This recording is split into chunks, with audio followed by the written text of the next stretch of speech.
வம்பு வார்த்தைகளை விட்டு விடுங்கள். வம்பு வார்த்தைகளை விட்டு விடுங்கள்.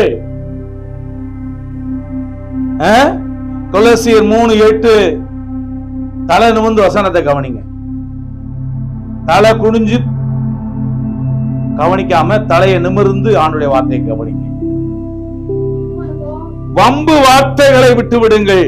நம்ம ஏற்கனவே சொன்னேன் இல்லையா, அன்றியும் வம்பும் புத்தியீனமான பேச்சும் பரியாசமும் தகாதவைகள்.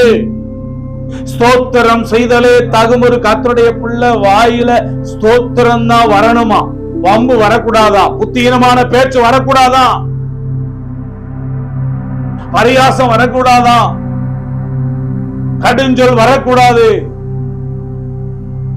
கொலோசியர் 3:8 இப்பொழுதோ கோபமும் மூர்க்கமும் பொறாமையும் உங்கள் வாயில் பிறக்கலாகாத தூஷணமும் வம்பு வார்த்தைகளும் ஆகிய இவைகளை எல்லாம் விட்டு விடுங்கள். இதையெல்லாம் விட்டுருங்க விட்டுருங்க விட்டுருங்க அப்படின்றார் ஆண்டவர். பாத்தீங்களா என்னங்க? இப்பொழுதோ கோபமும் சொல்லுங்க, மூர்க்கமும் பொறாமையும், சத்தமா சொல்லுங்க, உங்கள் வாயில் பிறக்கலாகாத தூஷணமும் வம்பு வார்த்தைகளும் ஆகிய இவைகளை எல்லாம் விட்டு விடுங்கள். இதெல்லாம் விட்டுறணும். ஆண்டவர் சொல்லாரு, வம்பு பண்ணிக்கிட்டு தெரியாத வம்பு வார்த்தைகளை விட்டு கர்த்தரை நம்பு, வம்ப விட்டு கர்த்தருடைய வார்த்தைகளை பேசு. நீதிமொழிகள் 15:1 வாசிங்க, 2வது வசனம் வாசிங்க, 4வது வசனம் வாசிங்க, 7வது வசனம் வாசிங்க.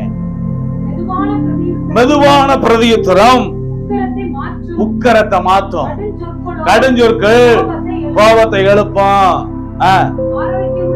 நம்ம நாக்கு எப்படி இருக்கணுமா? ஆரோக்கியம் உள்ள நாக்கு ஜீவ விருட்சம். நாவின் மாறுபாடு ஆவிய நொறுக்கம்.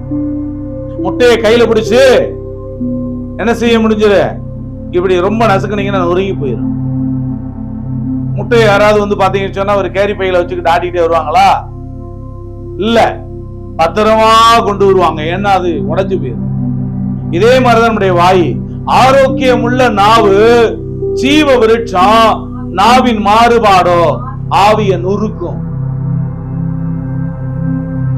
நம்ம நாவின் மாறுபாடு நமக்கு இருக்கக்கூடாது. நம்ம நாக்கு ஆரோக்கியம் உள்ள நாவா இருக்கணும். அதுதான் ஜீவ விருட்சம்ன்றார் ஆண்டவர். ஆண்டவரே, என் நாக்கு ஆரோக்கியம் உள்ள ஜீவ விருட்சமா மாத்துங்கப்பா அப்படின்னு சொல்லி நீங்க ஜெபம் பண்ணணும். பதறி பேசிட்டேன்ப்பா, என் மனைவியை நான் பதறி எத்தனையோ விஷயங்கள்ல பேசியிருக்கிறேன், பிள்ளைகளை பேசி இருக்கிறேன், நாம் அநேகர் பேசி இருக்கிறோம். ஆனா ஆண்டவரிடத்துல ஜெபியுங்கள், ஆண்டவரே என்னுடைய நாவை ஆரோக்கியம் உள்ள நாவாக மாத்துங்கப்பா. வம்பு வார்த்தைகளை நான் விட்டு விடும்படி எனக்கு உதவி செய்யுங்க ஆண்டவரே அப்படின்னு சொல்லி ஜெபியுங்க. 4வது வசனத்தை படிங்க. 7வது வசனம், ஞானிகளின் உதடுகள் அறிவை இறைக்கும், மூடரின் இருதயமோ அப்படி இல்லை. நம்முடைய இருதயம் ஞானிகளினுடைய இருதயமா இருக்கணும். அறிவை இறைக்கணும் வாயில. அப்ப நம்முடைய வாழ்வு நல்லா இருக்கணும் நினைச்சா நாம கோபத்தை விட்டுவிட வேண்டும், பாவத்தை விட்டுவிட வேண்டும், துர்க்குணத்தை நம்ம விட்டுவிட வேணும், நம்ம விவாதத்தை எல்லாத்தையும் விட்டு விடணும், கடும் சொல்லை எல்லாம் நம்ம விட்டு விடணும், வம்பு வார்த்தைகளை எல்லாத்தையும் என்ன செய்யணும்? விட்டு விடணும். இதெல்லாம் ஒரு கர்த்தருடைய பிள்ளை கட்டாயமாய் விட்டுவிட வேண்டும். அப்பொழுது நம்முடைய வாழ்க்கை நன்மை நிறைந்ததாக, ஆசீர்வாதம் நிறைந்ததாக, மற்றவர்களுக்கு பிரயோஜனம் உள்ளதாக நம்முடைய கர்த்தர் மாற்றுவார். ஆமென். ஆண்டவரே, இதையெல்லாம் நான் விட்டுவிட எனக்கு உதவி செய்யும் ஆண்டவரே. இது நம்முடைய இருதயத்தை, நம்முடைய வாழ்க்கையை கர்த்தரிடத்துல நாம் ஒப்படைப்போம், அர்ப்பணிப்போம். கர்த்தர் நம்மை ஆசீர்வதிப்பாராக.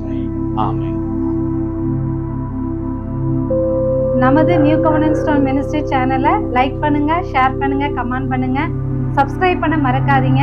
அப்படியே பக்கத்துல இருக்கிற பெல் ஐக்கானை கிளிக் பண்ணி ஆல்ன்ற ஆப்ஷனை கொடுத்துக்கோங்க. அப்பதான் நாம போடக்கூடியதான வீடியோஸ் எல்லாமே டெய்லி உங்களுக்கு நோட்டிபிகேஷன்ல வரும். God bless you.